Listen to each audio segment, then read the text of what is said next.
Ok, bienvenidos a esta nueva entrevista en nuestra serie de webinars sobre el concepto de validez.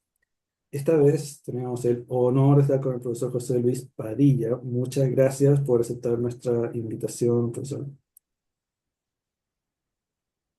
Nada, gracias a vosotros por haberme invitado y a quienes Ujú, organizáis esta serie de webinars. ujú. Ok, entonces, bueno, en general, usualmente al inicio de esta entrevista contamos un poco sobre nuestro grupo. Somos FB del Foro Chileno de Profesional en Evaluación Educacional. Somos un grupo de aproximadamente 13 profesionales chilenos que nos interesan los temas de evaluación y medición. El grupo partió en septiembre del 2020 aproximadamente y bueno, esta es parte de nuestra iniciativa de intentar promover las buenas prácticas y cosas que ayuden a la evaluación y la medición educacional en nuestro país y en el mundo hispanohablante en general. Bueno, parte de la motivación de esta entrevista es poder generar contenido en español, que a veces no hay tanto, sobre los temas de validez. Así que eso es parte también del aporte que estamos intentando hacer con esta serie. Sobre el profesor José Luis Padilla. Profesor José Luis Padilla, profesor de la Facultad de Psicología de la Universidad de Granada, licenciado en Filosofía y Letras, Psicología de la Universidad de Granada también y doctor en Psicología de la misma casa de estudios.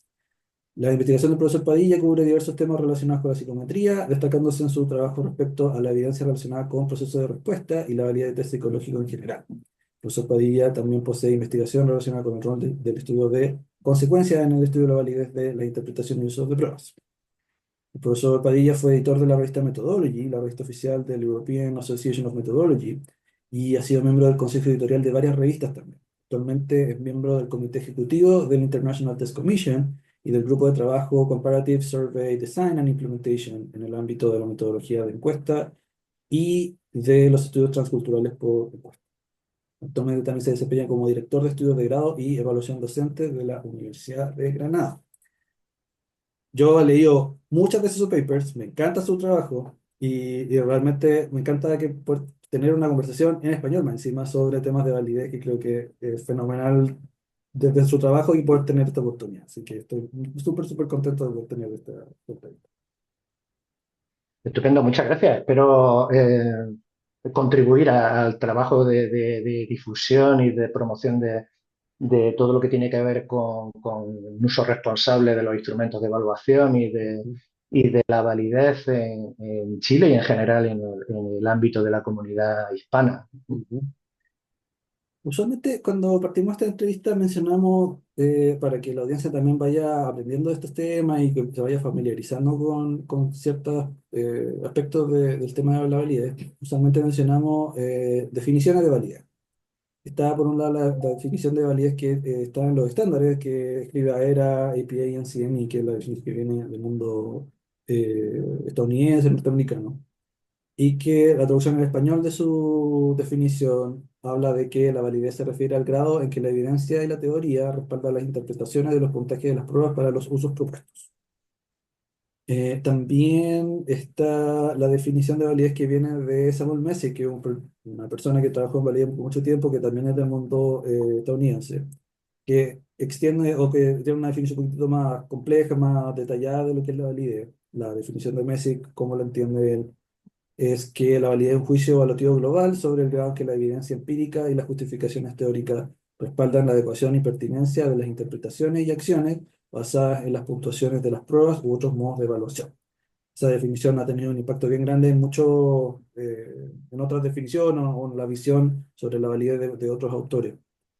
Y por otro lado, hay una definición que quizá es un poco más divergente de estas otras definiciones, que es la definición que viene de Borsboom, que entiende la validez de una forma un poquitito distinta y que la traducción en español entiende que una prueba es válida para medir un atributo si es que el atributo existe y si las variaciones en el atributo producen de manera causal variaciones en los resultados de la medición.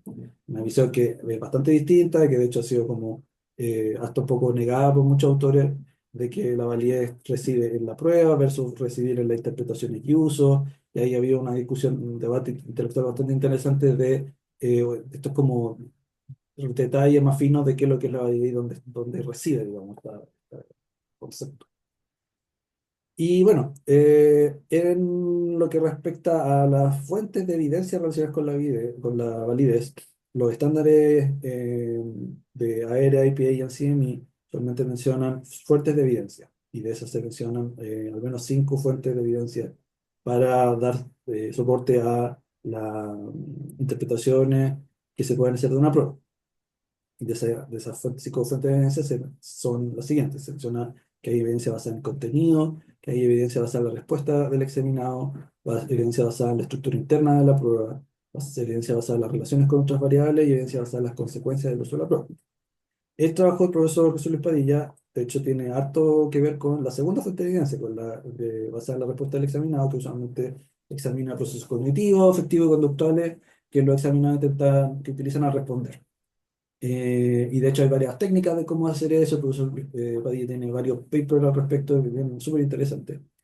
Y, y claro, ahí también esto se enmarca en la idea de que el concepto de validez no es un concepto como comparten, perdón, se me olvida la palabra, producirlo en español, como dividido, sino que es todo un concepto unificado, donde en vez de que hay una validez de contenido, no es más bien una evidencia relacionada al contenido sobre la validez de una interpretación o un uso, pero entendiendo de que todas las fuentes de evidencia tienen que ser observadas al mismo tiempo como para poder entender qué pasa con la validez.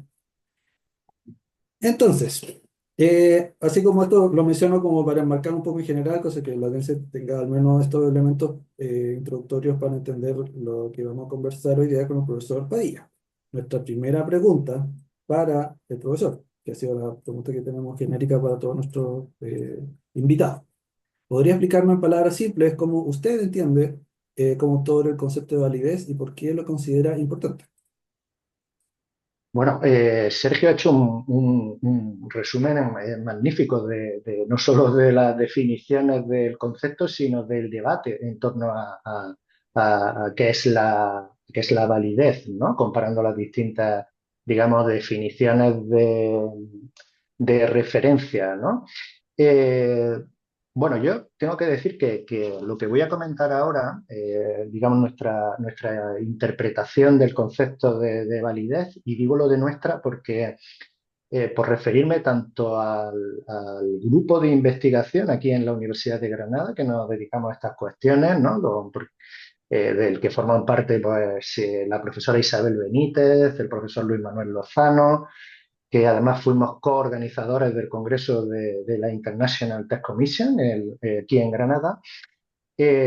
Digamos que compartimos una interpretación, una forma de entender la validez, pero también esa forma de entender la validez es el resultado de nuestra formación y en concreto del diálogo con otros profesionales que han sido también y son referentes, ¿no? En este campo. Nosotros, partiendo de la definición que aparece recogida en la última edición de los estándares, también los trabajos que hacemos y nuestra forma de entender la validez está, por ejemplo, muy cercana a la interpretación que hace el profesor Bruno Zumbo en la Universidad de British Columbia, con quien también tenemos algunas publicaciones y probablemente Sergio también recuerde que Bruno, bueno, pues digamos que tiene una visión un poco más amplia de la que aparece en los estándares, ¿no? Porque él aboga por lo que llama una aproximación a la validez explicativa, en el sentido de dar cuenta de las diferencias en las puntuaciones que el test, ¿no? o el cuestionario aporta, pero también pragmática en el sentido de que tiene que estar esa explicación ligada al uso, pero también al contexto de uso del instrumento, ¿no? Entonces nosotros digamos que lo entendemos en esa dirección, ¿no? Al mismo tiempo, los trabajos que hacemos, y luego creo que los podemos comentar, están también muy influidos por la aproximación a la validez basada en argumentos de Michael Caine, ¿no? En el sentido de que, bueno, creemos que lo que hay detrás de la decisión o del uso que se va a hacer del instrumento, más que una interpretación, lo podemos denominar un argumento, ¿no? Un argumento interpretativo, y ese argumento se apoya en una serie de supuestos, ¿no? que son realmente lo que se examina en los estudios de validación, ¿no? Los supuestos, digamos, sobre los que se monta ese argumento interpretativo necesario para justificar el uso del instrumento y la decisión que se va a tomar a partir de ese instrumento, ¿no? Esto sería un poco hacia dónde nos movemos nosotros, ¿no?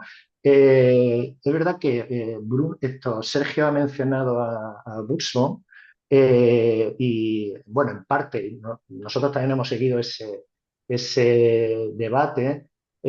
Yo coincidí con Daniel Buxbaum en mi primera estancia en la Universidad Libre de Ámsterdam, donde él estaba ya trabajando con esta visión de la validez y luego hemos coincidido en varios foros, ¿no?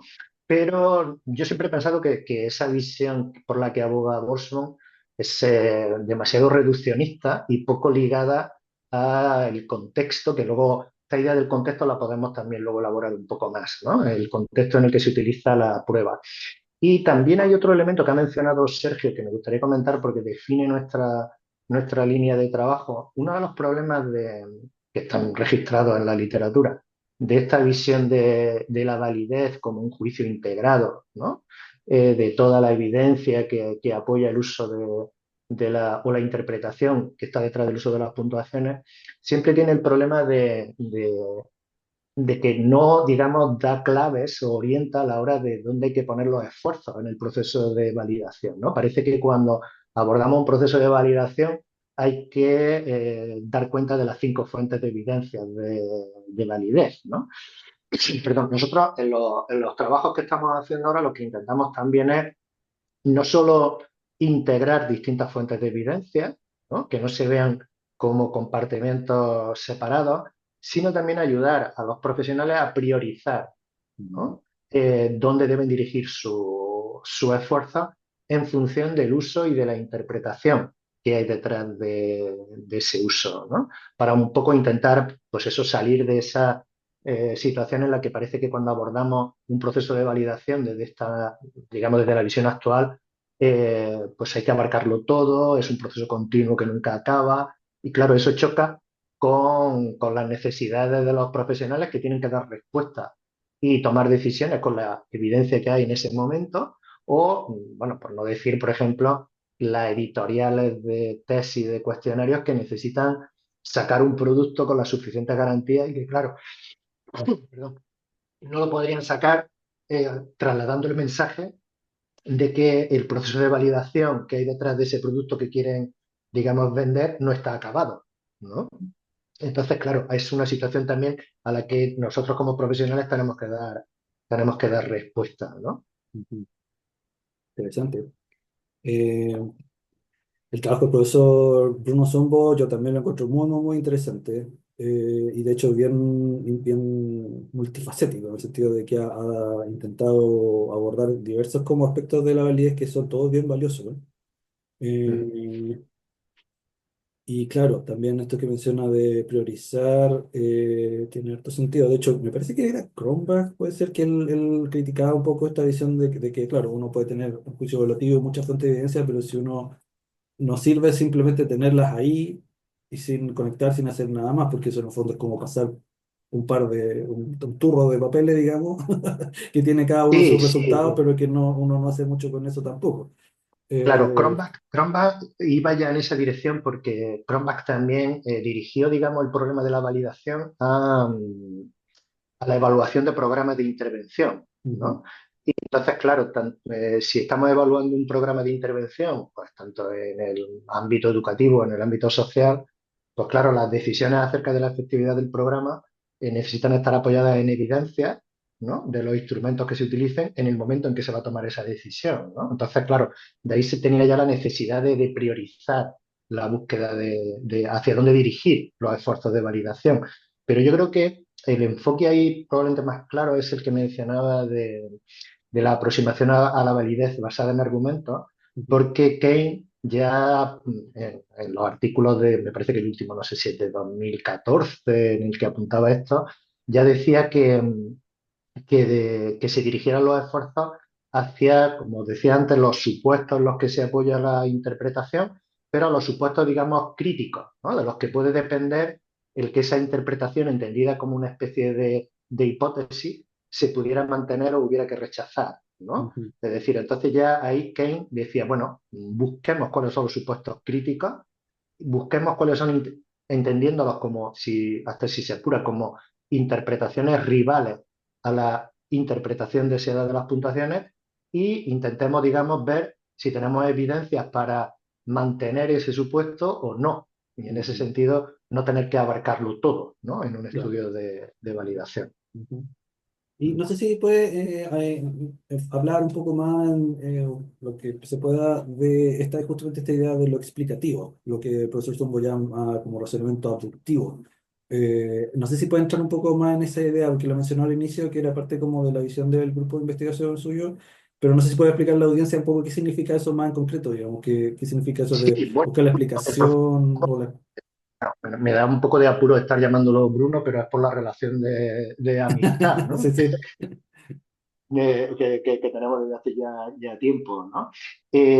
Bueno, yo creo que la idea, y cuando hemos hablado sobre esto, es que, claro, básicamente por resumir, ¿vale? Cuando utilizamos un instrumento, pues obviamente de lo que tenemos que dar cuenta es de que las personas obtienen diferentes puntuaciones, ¿no? Nosotros, claro, esa diferencia en las puntuaciones buscamos atribuirla al constructo objeto de la medición, ¿no? Porque todo lo que al dar cuenta de esa diferencia en las puntuaciones no se deba al constructo, es parte de lo que ya en la bibliografía se conocía como una fuente de variación no relacionada con el constructo y, por tanto, pues atribuible a un artefacto del proceso de medición, ¿no? También hay que situar que, claro, tanto Bruno como yo, que además yo hice mi tesis doctoral fue sobre el funcionamiento diferencial de los ítems, sobre el Ujú, sesgo, ¿no? Claro, nosotros lo entendíamos como un problema de validación, ¿no? Es decir, el problema del funcionamiento diferencial y del sesgo, en el sentido de que lo que estábamos detectando con los métodos para detectar diff eran fuentes de variación no relacionadas con el constructo, que se distribuían además de forma sistemática al comparar los grupos, ¿no? Entonces, es la idea de buscar qué explica esas diferencias y si esas diferencias se pueden atribuir al constructo objeto de la medición en el contexto de utilización de la prueba. Y si qué relación existe entre esa variación atribuible al contexto y el uso que se va a hacer de la puntuación, ¿no? Es verdad que, y yo sí os animo a que quien esté interesado profundice en los trabajos del profesor Zumbo, Bruno ha ido evolucionando y le ha dado, ha ido avanzando en esa idea y, y es un elemento clave que podríamos también luego comentar, porque nosotros lo utilizamos también en nuestros proyectos, lo que Bruno llama el modelo ecológico, ujú, ¿no?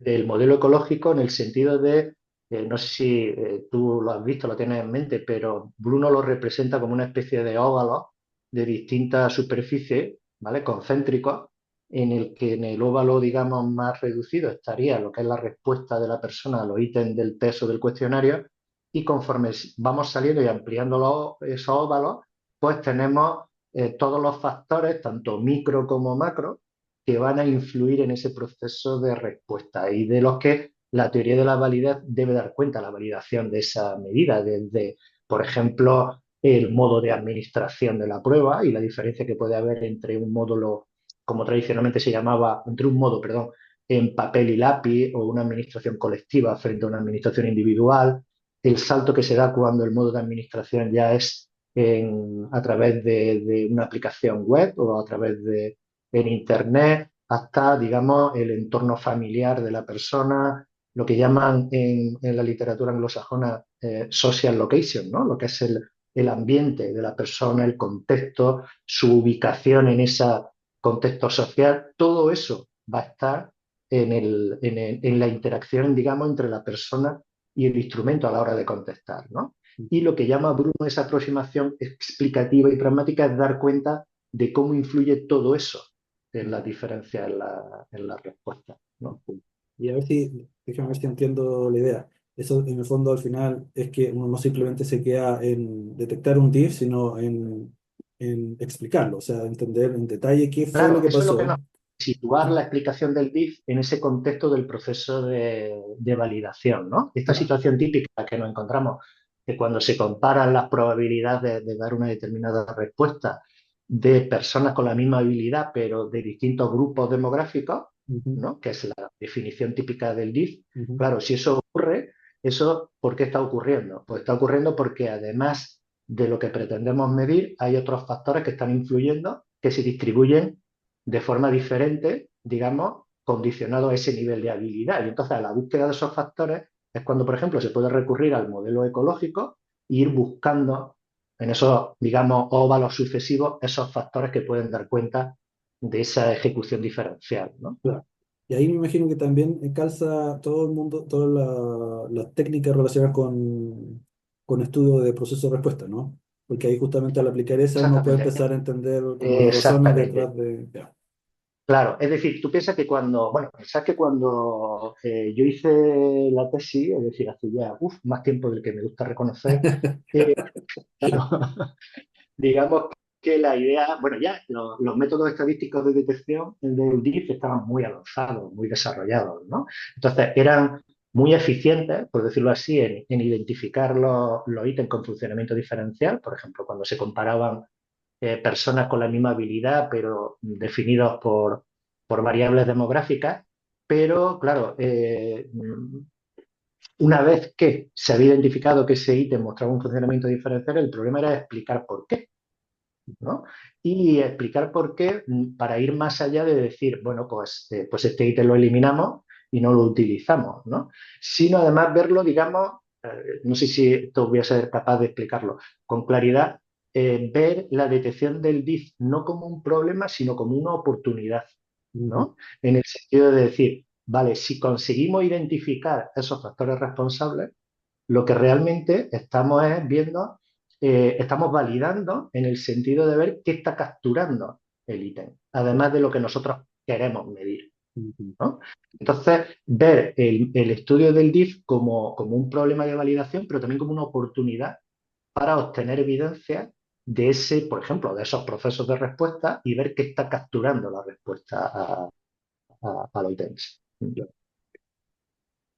Interesante. Y sobre el contexto y esto que menciona del modelo ecológico, que también me acuerdo de alguna vez haber visto un video del profesor Zumbo, de hecho, que hablaba de la validación in vitro y la validación in vivo, que haciendo como esta diferencia entre, al parecer, lo que uno diseña en la prueba y después en la implementación.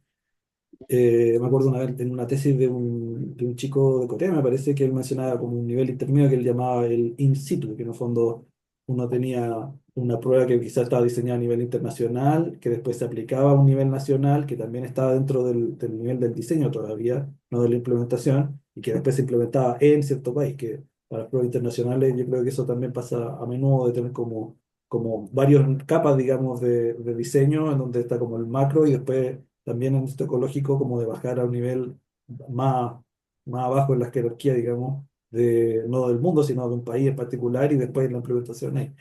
Eh, y claro, si entiendo bien, ese modelo ecológico está relacionado con la parte de lo explicativo, en el sentido de que cuando uno analiza lo ecológico, uno puede encontrar razones que ayuden a explicar por qué cierta interacción entre el examinado y la prueba funciona de cierta forma, algo así, ¿no?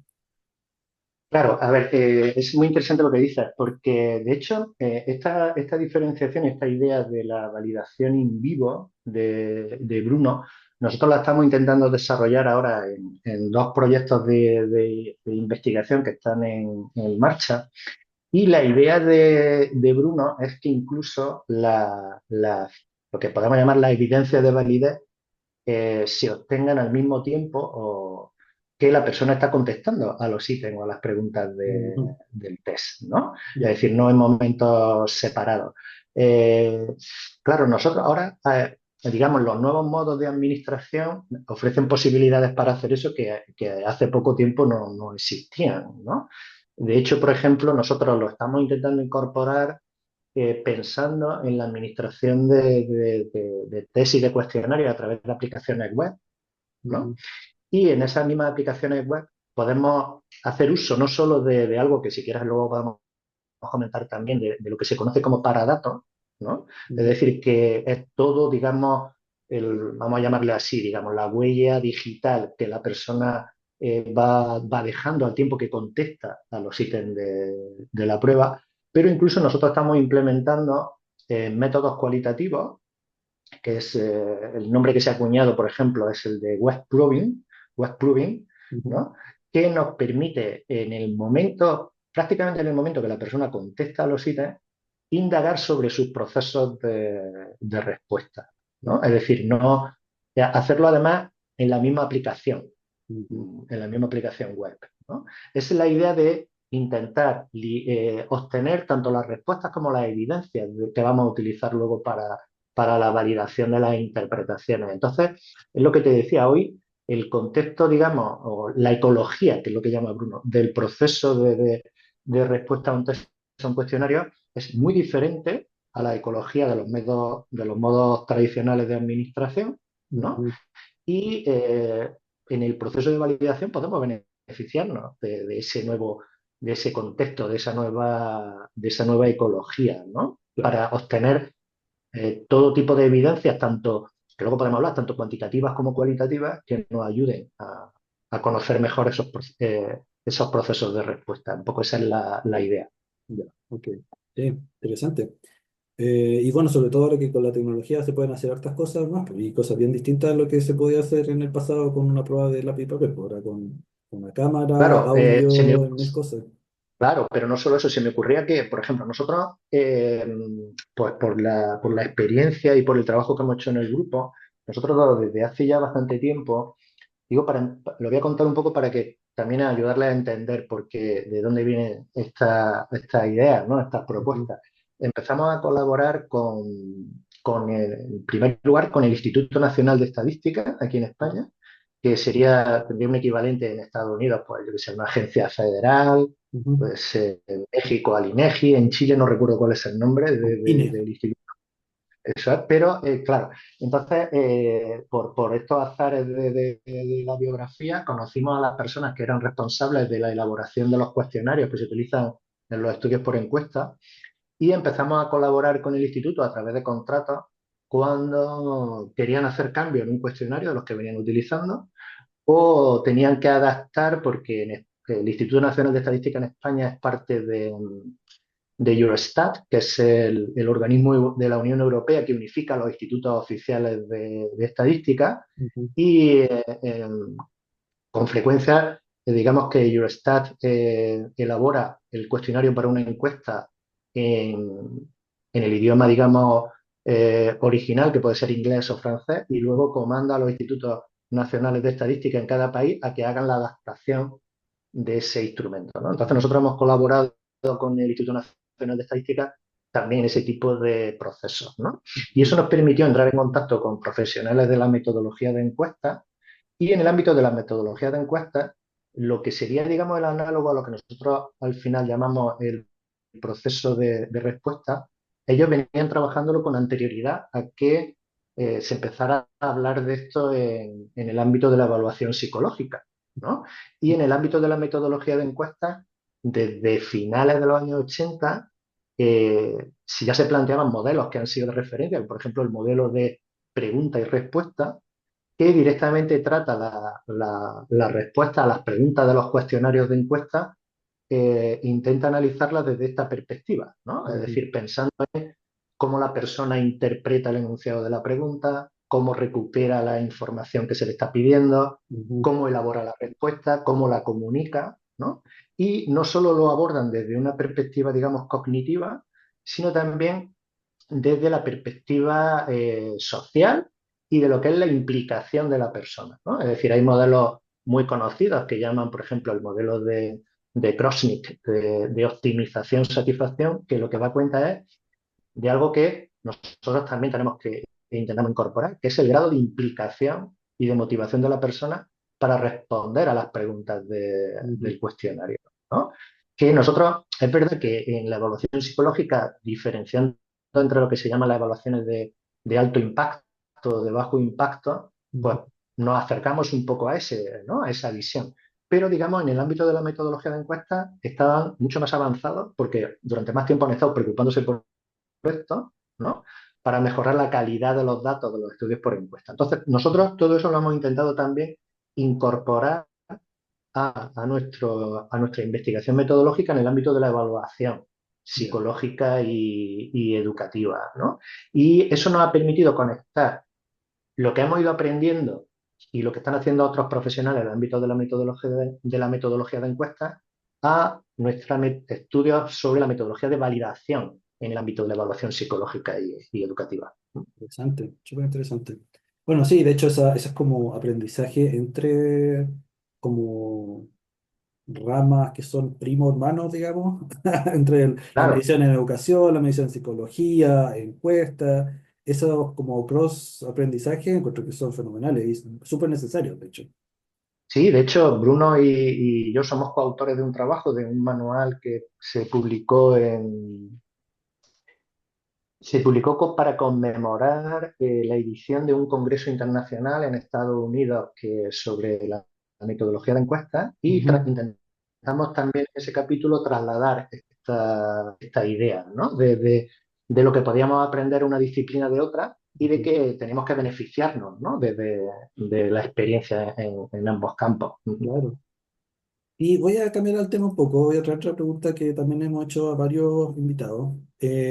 Quizá aquí debería cambiar de Latinoamérica a Hispanoamérica, ¿no? Para incluirlo también, quizá no fue muy inclusivo la forma en que escribimos la pregunta, pero la voy a hacer corregida.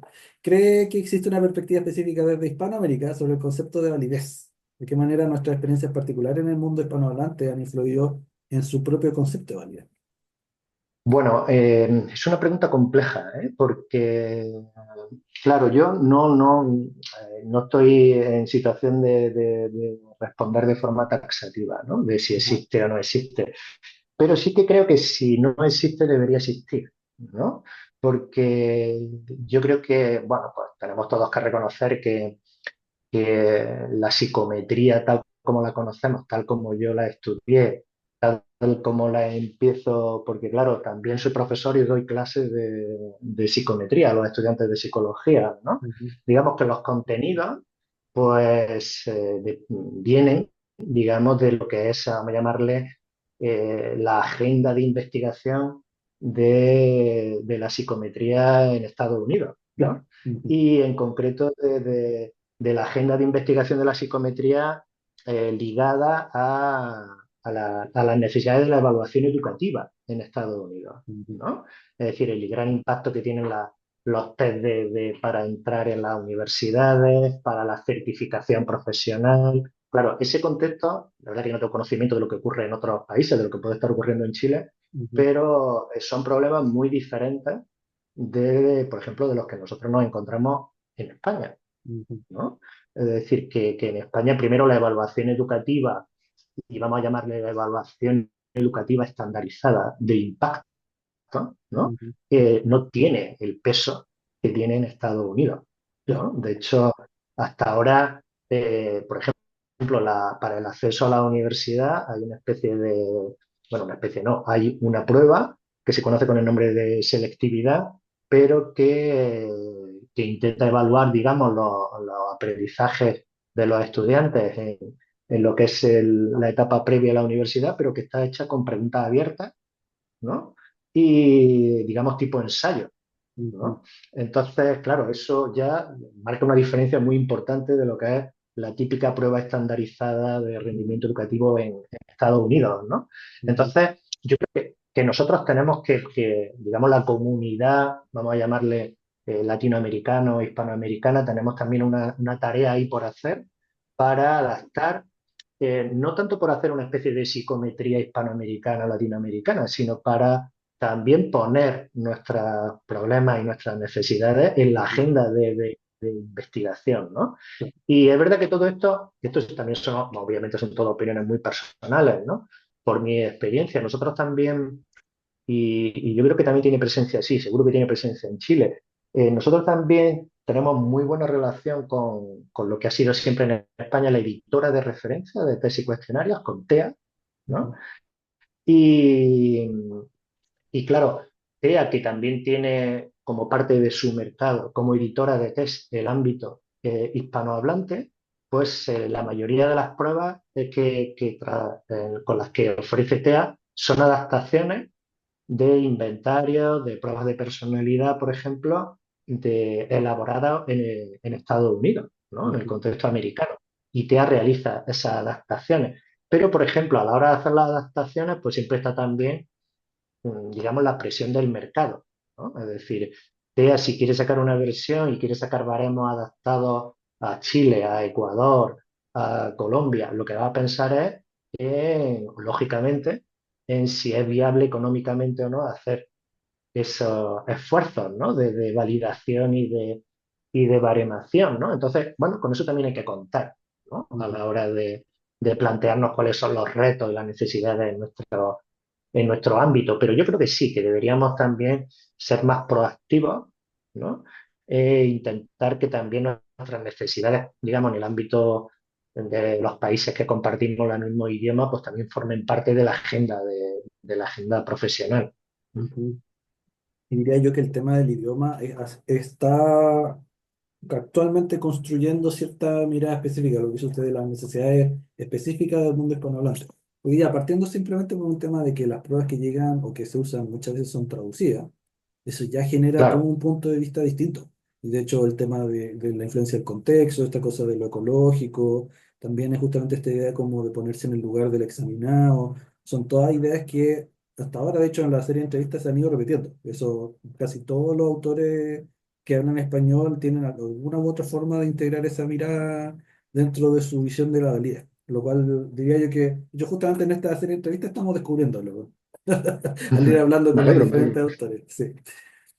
Ok, ahora tenemos dos preguntas que son específicas de su trabajo. Ya habíamos hablado un poco de los procesos de respuesta, pero esta pregunta específica sobre eso. ¿Qué rol tiene la evaluación de procesos de respuesta en la agenda de validez de una prueba estandarizada? ¿Por qué razones este tipo de evidencia es menos común en comparación con otras fuentes de evidencia? Que a veces eso no se estudia tanto. ¿Y qué recomendaciones le daría a usted a un desarrollador de pruebas si está interesado en ese tipo de evidencia?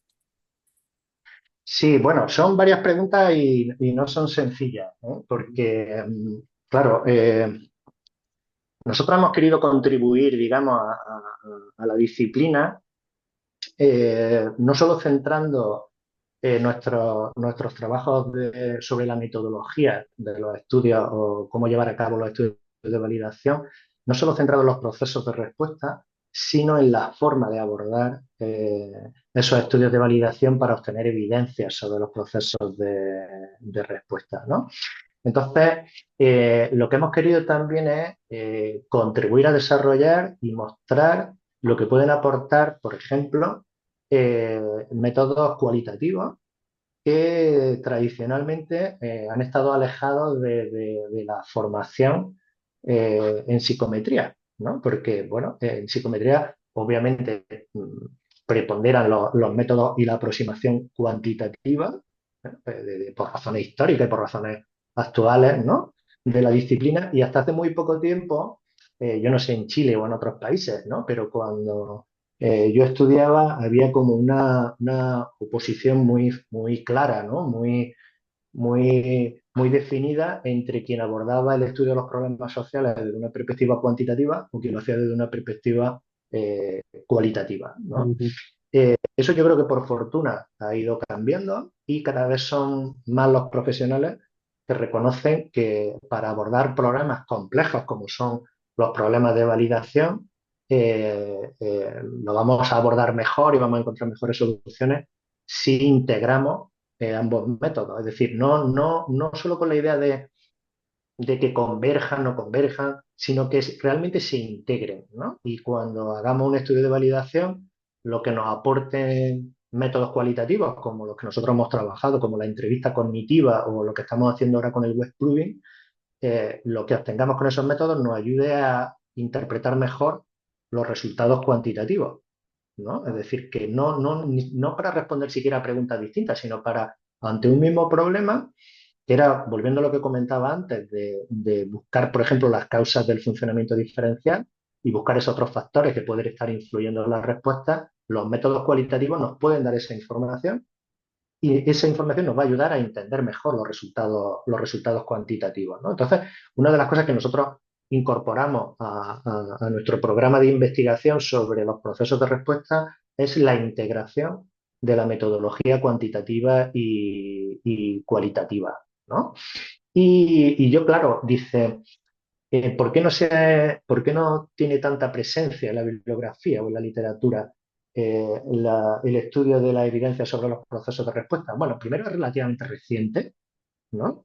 Es su incorporación como fuente de evidencia de validez. Y yo creo que la primera vez que aparece, digamos, vamos a decirlo oficialmente mencionada, es en los estándares no sé si en la edición anterior a esta de 2014, que es Del 90 y la última, algo. Ujú. O sea, claro, del 2014, 99. 90 y algo, sí, sí. Ujú. Sí, y esa es la primera vez que aparece, ¿no? Y luego tiene que ver con lo que comentaba antes de cuál ha sido el currículum o la formación habitual de la gente dedicada a la psicometría, ¿no? Es decir, formarse en métodos cualitativos no ha sido algo habitual, es decir, sino que, por ejemplo, bueno, pues requiere todo un esfuerzo, ¿no? O disponer de equipos multidisciplinares donde haya profesionales que tengan distinta capacitación, ¿no? Y que puedan colaborar y trabajar juntos. Entonces, esto habitualmente no es sencillo, ¿no? Y también hay, ¿por qué no decirlo? También hay que superar un poco una especie de prejuicio, ¿no? Sobre que lo cualitativo, digamos, pues es menos fiable, ¿no? Más subjetivo, y muchas veces se utiliza estas palabras para describirlo que lo cuantitativo, ¿no? Por el hecho de que en un caso estamos trabajando con números, voy a intentar simplificar esto, ¿vale? En un caso estamos trabajando con números y en otro estamos trabajando con palabras, ¿no? Claro. Cuando hacemos entrevistas o cuando recurrimos al web plugin, ¿no? Y yo creo que eso es un error, ¿no? Porque cualquiera que haya tenido experiencia con métodos cualitativos reconoce la dificultad, ¿vale? No solo de obtener datos de calidad, sino de todo luego el proceso de análisis e interpretación que hay detrás, ¿no?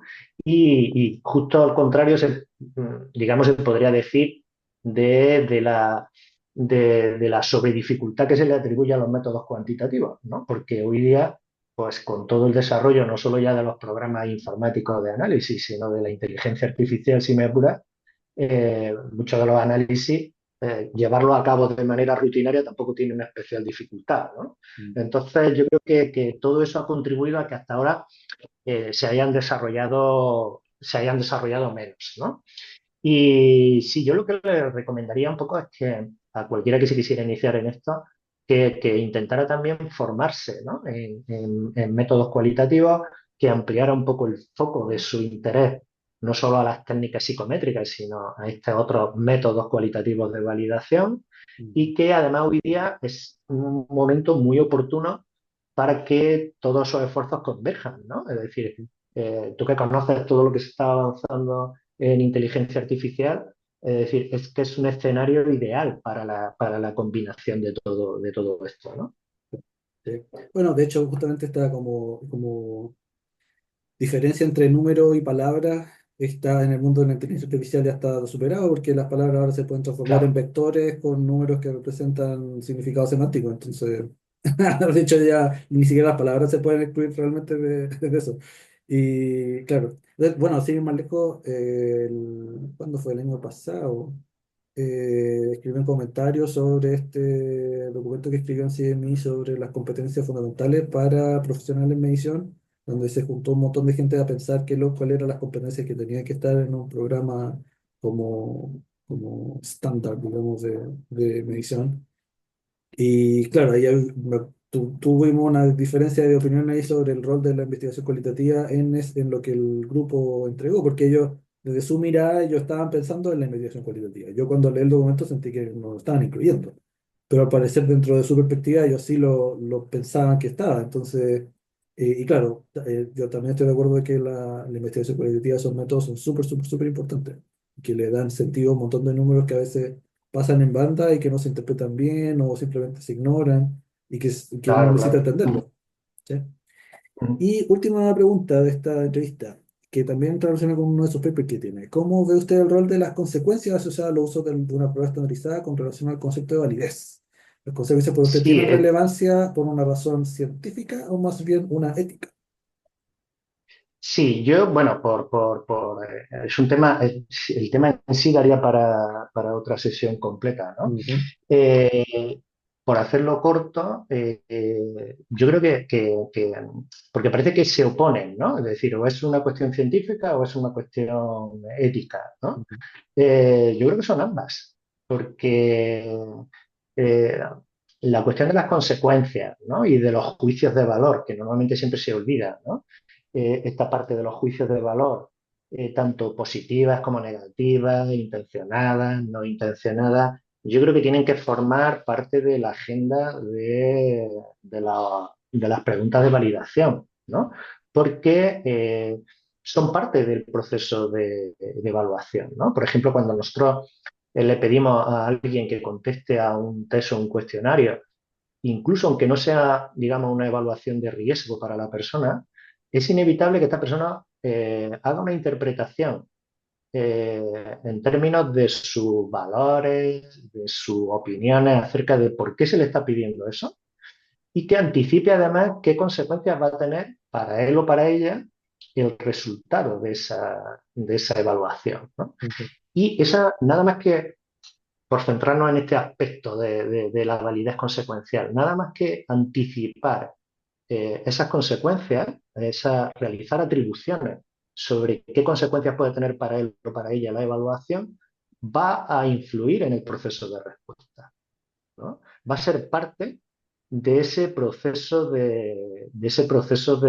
de respuesta, ¿no? Y podríamos pensar en multitud de ejemplos sobre esto, ¿no? Sobre todo en el ámbito, digamos, de, de la evaluación que no es educativa o que no es, que es de, digamos, lo que tradicionalmente se llamaba de ejecución típica, ¿no? Es decir, de todo lo que tiene que ver con la evaluación de las actitudes, de las opiniones, ¿no?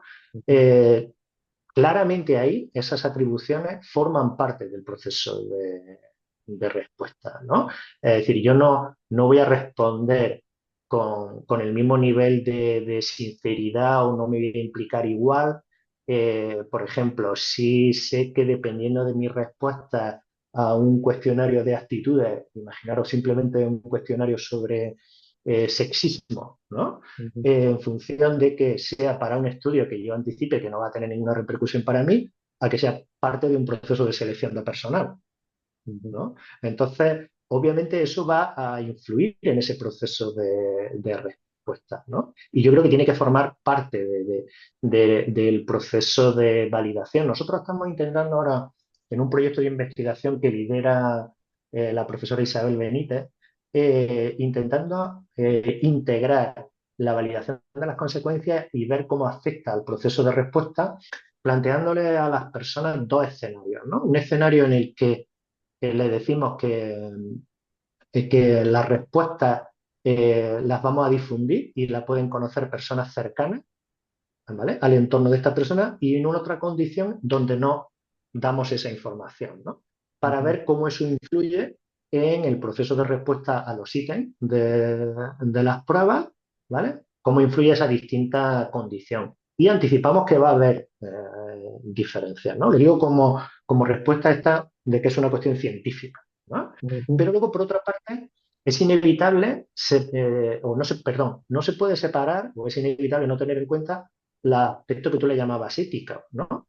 Porque los juicios de valor no solo ya de las personas a las que le pedimos que contesten, sino los nuestros propios como profesionales, van a estar influyendo en el proceso de evaluación, ¿no? Nosotros, por ejemplo, en un contrato eh, que realizamos hace relativamente poco, tuvimos que decidir, y algo que no sé en Chile o en otros países cuánto de presente está, cómo obtener información dentro de la parte de las variables sociodemográficas sobre el género barra sexo, identidad de la persona, ¿no?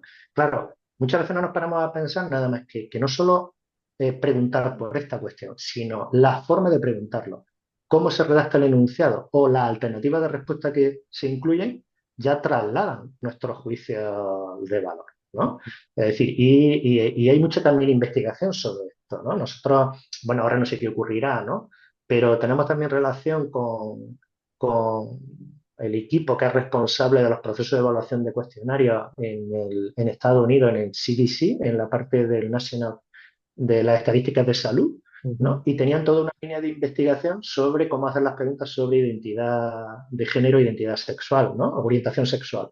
Entonces, claro, ellos tienen también mucha evidencia ya recogida sobre cómo la forma de hacer la pregunta, ¿vale? A las mismas personas se obtienen distintas respuestas. Y eso solo puede también explicar, o se explica en parte, por esos juicios de valor y las consecuencias que las personas anticipan que van a tener sus respuestas. Entonces, yo creo que obviamente tiene que ser parte del proceso de validación, pero también además por una cuestión de responsabilidad como profesionales, ¿no? En el sentido de que nosotros queremos que nuestros instrumentos contribuyan a tomar mejores decisiones, que contribuyan a mejorar la calidad de vida de las personas. Y entonces, nada más que nuestra preocupación por hacer esto bien ya es parte de las consecuencias de la validación, ¿no? Entonces, yo creo que sí y que ambas cuestiones están integradas. ¿Mm? Claro.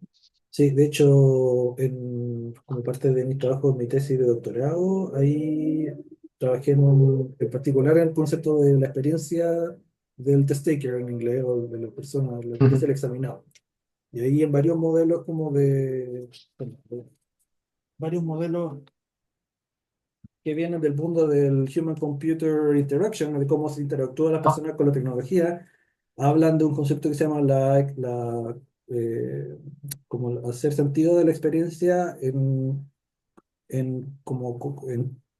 perdón, cointegrando con alguien más. Entonces uno se hace sentido de la experiencia, por ejemplo, de tomar una prueba con tus pares, o en el caso de una educación con tu profesor, pero también hay un sentido de construcción de la experiencia en conjunto con el diseñador de la prueba, lo que en mi tesis yo le llamaba la capa dialógica de la experiencia. Claro, claro, claro. lo que dice usted del estudio de las consecuencias, como si hubiera una separación entre lo ético y lo científico, tiene harto Claro, yo sentido de esa entiendo. perspectiva, porque cuando uno, si de alguna forma el examinado siente de que el constructor de la prueba está preocupado o tiene cierta visión valórica, o si es que, por ejemplo, pregunta por las consecuencias, etcétera, etcétera, eso efectivamente podría tener un impacto en su experiencia a la hora de ser evaluado, lo cual también tiene un valor científico, porque en el fondo eso puede cambiar la interpretación de un puntaje a la hora de ver los resultados de una prueba. Entonces, es verdad lo que dice de que la separación es un poco artificial, porque efectivamente por este nivel dialógico hay una cosa bien curiosa que pasa de que la forma en que uno aborda la validez puede tener un impacto en la validez. Oh, sin duda, sin duda. De hecho, mira, mientras estaba escuchando también se me estaba viniendo a la cabeza un ejemplo de cómo las consecuencias afectan al propio proceso de evaluación y van más allá de ese proceso de evaluación, que es la prueba que se hace aquí en España para acceder a la especialidad, a la formación especializada en medicina, ¿no? Lo que se llaman los médicos internos residentes, ¿no? Mm. Es una prueba de mucho impacto porque en función de los resultados en esa prueba, digamos, la persona decide qué especialidad médica se va a formar, ¿no? Y durante mucho tiempo, bueno, pues está preparándose para esa prueba, ¿no? Bueno, pues ahí hay dos ejemplos claros de esto que estamos diciendo, ¿no? Es una prueba estandarizada con ítems de elección múltiple y que tiene tal impacto que y esto es reconocido por muchos profesionales, la enseñanza en los últimos cursos en las facultades de medicina está condicionada por lo que se va a evaluar luego en esa prueba. Ujú. Es decir, que eso es un ejemplo muy claro, ¿no? De la consecuencia que tiene, ¿no? Y de cómo tenemos que nosotros que incorporarlo. Pero hace poco también salió un estudio, lo digo porque por eso se me había venido a la mente, que comparaba, eh, digamos, el número de hombres y de mujeres, ¿no? Que estaban en el rango más alto de puntuaciones en los resultados de esta prueba, Ujú. ¿no? Y aparecía como sistemáticamente aparecía un menor número de mujeres que de hombres, ¿vale? A pesar de que llegaban a la prueba, digamos, con puntuaciones medias en los grados muy parecidas, ¿no? Entonces no había, digamos, como una distribución, ¿no? Proporcional en los distintos rangos de puntuación a los resultados de la prueba, ¿no? Y lo atribuían, por ejemplo, a que las mujeres se arriesgaban menos cuando no conocían la respuesta. Es decir, tenían una menor tendencia a la adivinación, ¿no? Mm, Y eso, fijaros, en cierto sentido la estaba perjudicando, ¿no? A la hora de obtener puntuaciones más altas en la prueba del MIR, ¿no? Claro, alguien podría decir, ¿esto es un problema de validez? Yo creo que sí, que es un problema de validación. Y a la hora de ver cómo abordar ese problema de validación, dice, vale, esto puede tener en parte eh, que ver con los procesos de respuesta, pero tiene que ver en parte también con las consecuencias, porque es tal el impacto de la decisión que se toma con la prueba del MIR que en las especialidades más demandadas tiene un menor porcentaje de mujeres que de hombres, ujú. ¿no? Entonces, si digamos políticamente tú entiendes que debería ser una proporción semejante y te encuentras con este resultado, pues tienes un problema de validez relacionado tanto con, con los procesos de respuesta posiblemente, pero sobre todo también con las consecuencias del proceso de Ya. evaluación. Por eso te decía que para mí ambas cuestiones están integradas, ¿no? Interrelacionadas. Mm. Ujú, ujú. Súper, bueno, estamos a la hora ya. Muchas gracias por esta conversación, excelente todo lo que he podido compartir hoy día con nosotros. Y eso, muchas gracias de nuevo por aceptar esta invitación. Y bueno, nada, gracias a vosotros y aprovecho para, digamos, invitar a toda la comunidad de personas interesadas en este ciclo de webinar a que contacten con nosotros, con cualquiera de los que estamos en el equipo de investigación, si están interesados en desarrollar alguna idea conjuntamente, en realizar aquí alguna estancia, es decir, que Ujú. eh, digamos, desen por invitados e invitadas todas quien quiera contactar con nosotros. Muy Súper, bien, pues muchas sí. gracias, ¿eh? De hecho, hay varios estudiantes de magíster, diría yo, que siguen el grupo, así que eso yo creo que perfectamente podrían escuchar este llamado. Muy bien, pues estupendo. Pues nada, cuidaros, Listo. ¿vale? Muchas Venga, gracias. hasta luego. Chao, chao.